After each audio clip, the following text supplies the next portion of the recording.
A small blue book, less than 5 inches tall. It has stopped armies, saved lives, and crushed dreams. For over 2 centuries, it has been forged in war, stained by discrimination, and redesigned in secrecy.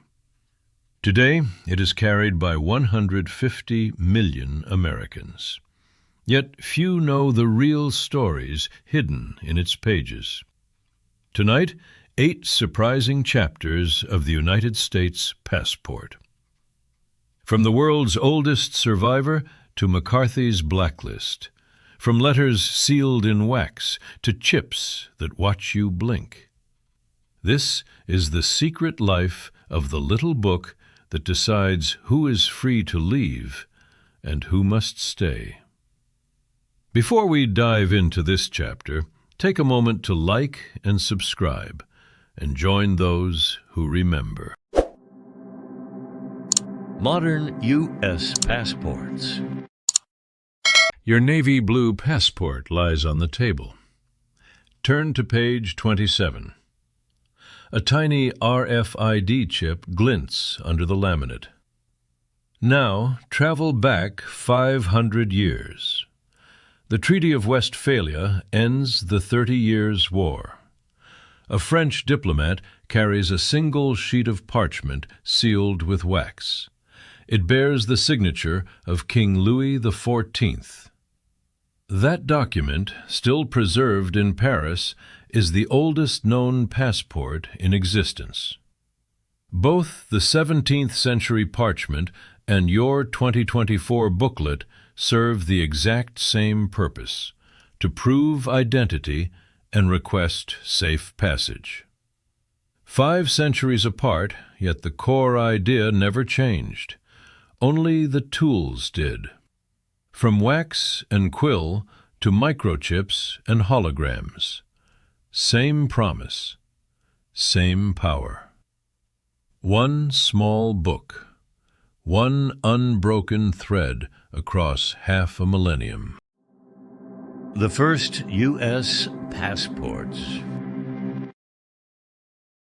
July 1780. A rider gallops from Philadelphia. In his saddlebag, a single sheet of paper signed by the Continental Congress. It asks all whom it may concern to let merchant Robert Morris travel safely to Europe. That letter is the first American passport. No photo, no booklet, just elegant handwriting and a wax seal. For the next century, every passport is unique, handwritten, one of a kind. Some are addressed to all kings and princes. Others simply beg local sheriffs not to arrest the bearer. They are diplomatic love notes wrapped in legal armor. Only the wealthy and connected receive them. A farmer never sees one. Freedom of movement is still a gentleman's privilege. Black Americans were denied passports. Boston. Frederick Douglass applies for a passport. Denied. Reason: he is property, not a citizen. Across the South, free black sailors are jailed the moment they dock. No papers, no freedom. The State Department openly declares persons of African descent are not citizens. Then, 1868, the 14th Amendment is ratified.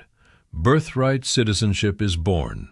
For the first time, black Americans can demand the same little book as white Americans. Some clerks still refuse. Others quietly issue them. One by one, doors crack open. A passport becomes proof that you belong to the nation, not just proof you can leave it.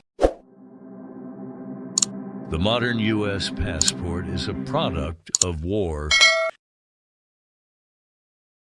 August 1914. Europe explodes. Americans abroad are suddenly trapped. No standardized document exists to prove nationality. Panic in train stations. Congress acts fast. The 1915 Travel Control Act requires every citizen leaving the country to carry a government-issued passport. First time in peacetime history. By 1918, the little booklet is born. Uniform size, numbered pages, official seal. World War I ends, but the requirement never does. War gave America its modern passport, and America never gave it back. U.S. passports didn't have photos until 1914. A passport is still just words. A clever imposter can forge handwriting. Enter the photograph.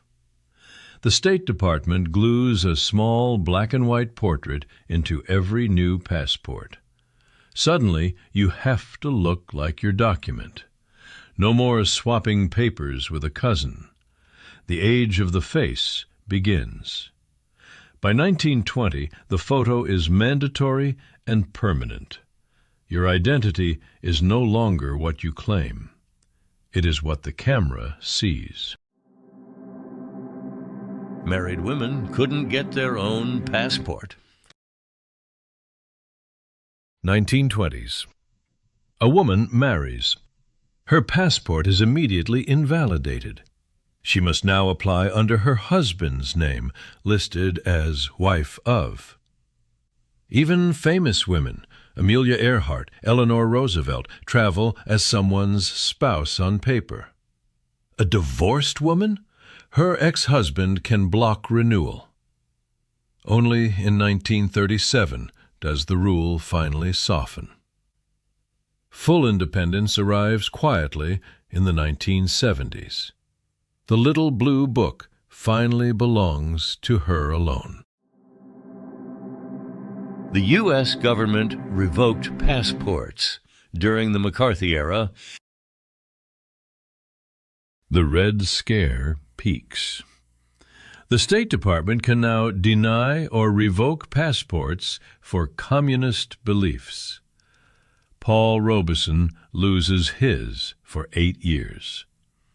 Scientists, artists, union leaders, hundreds stripped of the right to leave.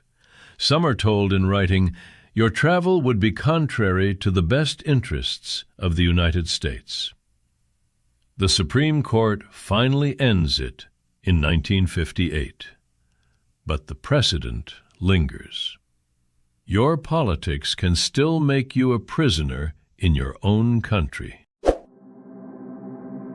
U.S. passports have come in a rainbow of colors. 1780, cream parchment. 1860s, ivory with gold eagle. 1926, deep red. 1941, forest green.